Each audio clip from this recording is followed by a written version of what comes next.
Assalamualaikum warahmatullahi wabarakatuh, Bapak, Ibu semuanya. Perkenalkan saya Ani dari BPSDM. Izin bertanya untuk Bapak Sekjen LPSK, Bapak.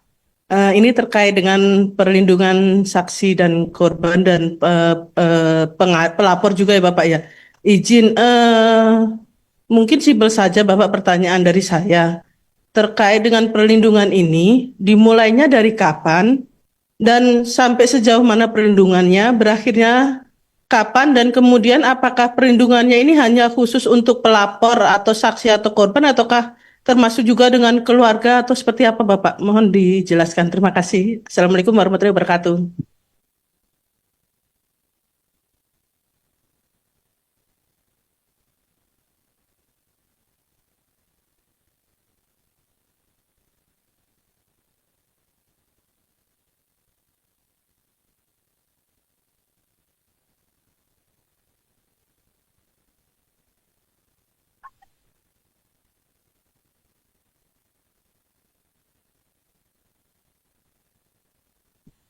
Tadi karena udah cukup jelas juga sih Pak. Jadi saya juga udah mau bertanya karena udah penjelasannya cukup jelas semua gitu.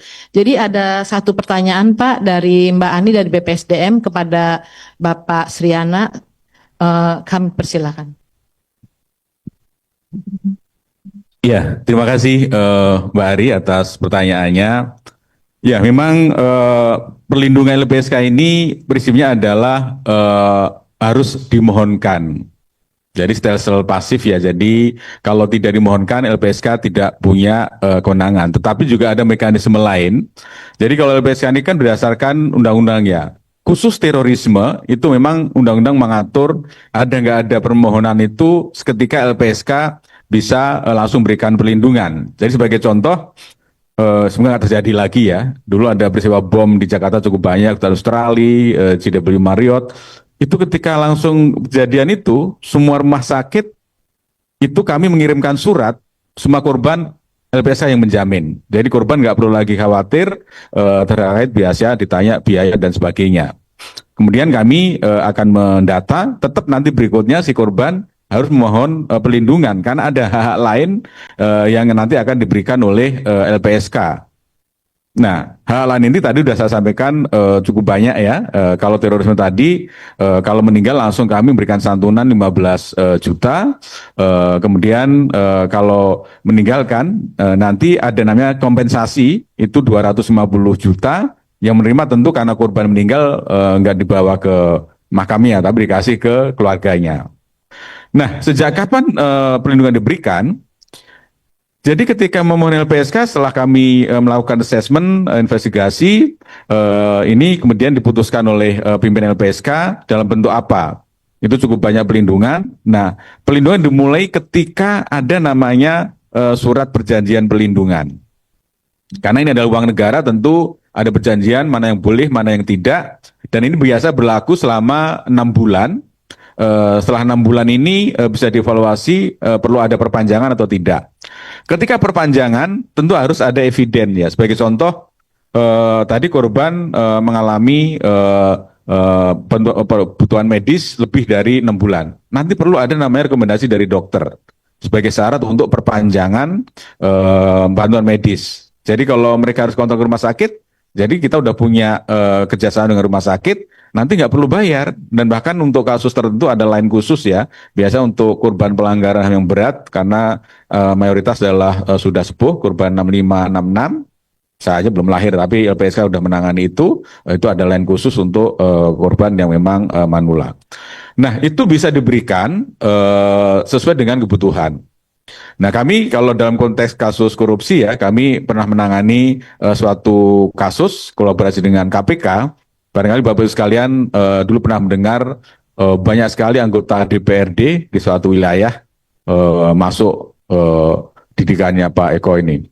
Kemudian bupatinya masuk, ada wali kota masuk. Nah, ini berkat keberanian satu orang, kalau dia berubah menjadi GC, karena mereka pelaku juga, tapi bukan pelaku utama. Ini kami berikan perlindungan sampai 8 tahun. Karena ternyata yang dibongkar itu panjang. Kasus satu wilayah selesai, nambah lagi, satu wilayah selesai, nambah lagi. Kami berikan perlindungan adalah keluarganya. Jadi undang-undang mengatur siapa yang termasuk dengan keluarga, sampai 3 semenda ke atas, ke bawah, ke samping ya. Jadi bisa ibu, mertua, anak itu kita lindungi. Kami menempatkan pasukan kami di keluarganya GC tadi, namanya mengungkap kasus besar ya. Nah kami kayak bodyguard, ini mau ke pasar kami anter, kemudian mau antar anak sekolahnya juga kami anter. Pokoknya kami namanya. Recording stopped. Oh terima kasih. Oh bukan ibu ya maksudnya. Jadi intinya kami seperti pengamanan pengawal melekat. Tapi ada yang merasa risih karena kami kan bukan pejabat yang dikawal-kawal. Tapi semua bentuk-bentuk layanan ini adalah dalam bentuk pilihan yang terbaik bagi si saksi maupun korban. Nah tadi ketika undang-undangnya hanya undang-undang PSK, pelindungan saksi dan korban. Sebenarnya yang kita lindungi itu lebih dari itu. Sekarang ada 5. Ada saksi, ada korban, ada pelapor, ada saksi pelaku yang bekerjasama, ada yang namanya ahli. Nah ini dalam konteks ini semua punya hak untuk kita lindungi sehingga dalam konteks pelindungan. Recording in progress. Nah jadi hak lain ya, tadi seumpama ada tindak pidana lain ketika keluarganya ini juga terkena dampak. Seumpama ini dalam kasus TPKS ya, berkaitan dengan kekerasan seksual. Korbannya adalah anak. Kami setiap Senin itu rapat membahas semua permohonan di seluruh Indonesia. Mungkin Bapak Ibu sekalian, kami di itu bergulat dengan berbagai permasalahan hukum, masalah sosial di hadapan masyarakat. Mungkin kalau Pak Eko cuma korupsi aja Pak ya, itu cukup banyak. Dan yang miris kasus TPKS ini, pelakunya di lingkungan kita. Korbannya ada anak yang 1 tahun, ada yang 3 tahun. Bayangkan saja masa depan mereka itu begitu hancur gitu kan. Bahkan ketika saya pernah menangani, ini pelakunya adalah belum bapak tiri, pacar dari ibu kandungnya ini ketika si korban bertahun-tahun dilakukan pelecehan dan juga persetubuhan ini, ibunya nggak percaya, nggak mungkin melaporkan. Sehingga karena ini anak, kami perlu izin dari pengadilan. Karena ibunya nggak mendukung. Nah kemudian ini anak ini atas izin pengadilan, kami berikan perlindungan, mereka speak up, berani bicara, karena si ibunya orang berpengaruh dan punya kedudukan ya, sehingga melindungilah si pacarnya ini. Nah kemudian kami bongkar, kami gunakan pasal 10 tadi ya, supaya tidak dituntut, dan berhasil nih anak. Kemudian kami ada juga namanya bentuk bantuan itu adalah psikososial ya, bantuan untuk beasiswa. Jadi banyak bantuan-bantuan, bahkan ketika ibunya dalam kasus orang tidak mampu, kami beri yang namanya bantuan modal.